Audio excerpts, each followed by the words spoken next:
Question कह रहा है कि यदि किसी वस्तु पर पूरब की दिशा में 3 न्यूटन का बल लगता है। पूरब की दिशा में क्या कर रहा है कि पूरब की दिशा में 3 न्यूटन का बल लगता है, मतलब कि ये हो गया पूरब। पूरब की दिशा में कितना न्यूटन का बल लगता है, तो 3 न्यूटन का बल लगता है। तथा उत्तर की दिशा में 4 न्यूटन का बल लगता है, तथा उत्तर की दिशा तथा जो है उत्तर की दिशा में 4 न्यूटन का बल लगता है। उत्तर की दिशा में 4 न्यूटन का बल लगता है।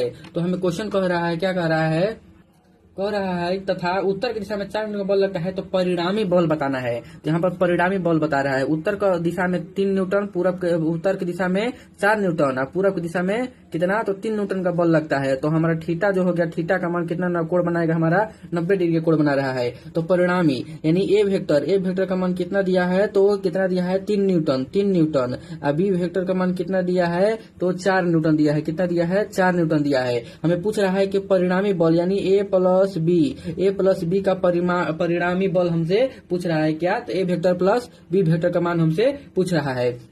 तो ए वेक्टर प्लस बी वेक्टर का फॉर्मूला होता है अंडर रूट ए वेक्टर का स्क्वायर प्लस बी वेक्टर का square plus 2ab cos theta. इसी पर हम इसका परिमाण को हम r से डिनोट करते हैं, जिसको हम परिमाण बारी से निकालेंगे। ए का मान कितना दिया है, 3, यानी 3 का स्क्वायर हो जाएगा, 3 का स्क्वायर प्लस 4 का square plus 2 into 3 into 4 into cos 90 degree. कितना, cos 90 डिग्री। अब यहाँ से हो जाएगा हमारा परिमाण 9, 4 का स्क्वायर 16, यहाँ से हो जाएगा 3 दूना 6 चौके 24 गुणे cos 90 डिग्री। cos 90 डिग्री का मान कितना होता है, तो 0 होता है। cos 90 डिग्री का मतलब का 0 से किसी में गुणा करेंगे तो वहां से 0 ही आएगा। अब यहाँ से हमारा परिमाण कितना हो गया, 16 9 अंडर रूट 25 हो गया। तो इसको हम बाहर करेंगे तो हमारा 5 जो होगा, ये हमारा r का मान होगा, यानी टोटल हमारा परिमाण होगा, परिणामी बल होगा।